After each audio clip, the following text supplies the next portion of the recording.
Les sujets du jour de la revue fiduciaire.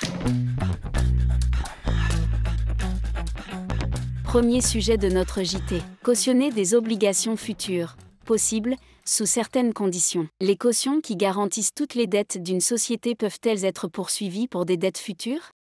C'est la question à laquelle la Cour de cassation a dû répondre. Dans cette affaire, 2 personnes physiques se sont portées caution des engagements d'une société envers une banque, incluant une convention de compte courant. Quelques années plus tard, une nouvelle convention de compte courant est conclue entre la société et la banque. Lorsque la société ne remplit plus ses obligations de remboursement, la banque poursuit les cautions pour le solde débiteur du compte courant. Les cautions contestent ces poursuites, arguant qu'elles ne se sont engagées que pour la première convention de compte courant, et non pour celle signée ultérieurement. La Cour d'appel leur donne raison, rappelant que le cautionnement ne se présume pas, doit être exprès et ne peut être étendu au-delà des limites contractuelles initiales. En cas de modification des relations contractuelles, la caution doit exprimer clairement sa volonté de maintenir son engagement, ce qui n'a pas été le cas en l'espèce. Cependant, la Cour de cassation censure cette décision, affirmant que les conventions légalement formées tiennent lieu de loi à ceux qui les ont faites. Dans cette affaire, les cautions s'étaient engagées à couvrir toutes les obligations de la société envers la banque, et il n'était pas établi que la banque les avait déchargées de cet engagement. Pour rappel, le cautionnement des obligations futures d'un débiteur est valable dès lors que ces obligations sont déterminées ou déterminables. Ainsi, une caution qui s'engage sans limitation de durée peut être poursuivie par le créancier à partir du jour où l'acte de cautionnement prend effet jusqu'à son extinction. Deuxième sujet de notre JT. Fraude fiscale. Pour mieux détecter les fraudes les plus graves, la loi de finances pour 2020 a prévu, à titre expérimental durant 3 ans, la possibilité pour l'administration fiscale de collecter et d'exploiter en masse grâce à des algorithmes les contenus librement accessibles publiés sur Internet par les utilisateurs de plateformes.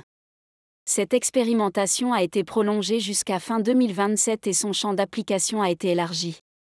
Un récent décret en précise les modalités.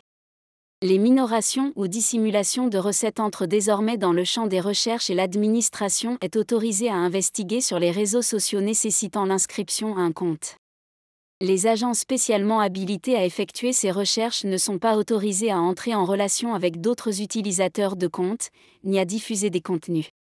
Enfin, les données collectées peuvent, en principe, être conservées pendant un délai maximum de 30 jours, à l'exception des données sensibles qui doivent être détruites dans les 5 jours.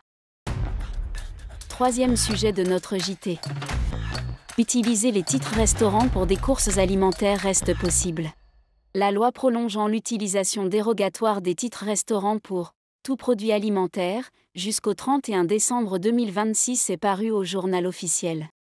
Les salariés peuvent ainsi continuer d'acheter des produits alimentaires non directement consommables avec leur titre restaurant.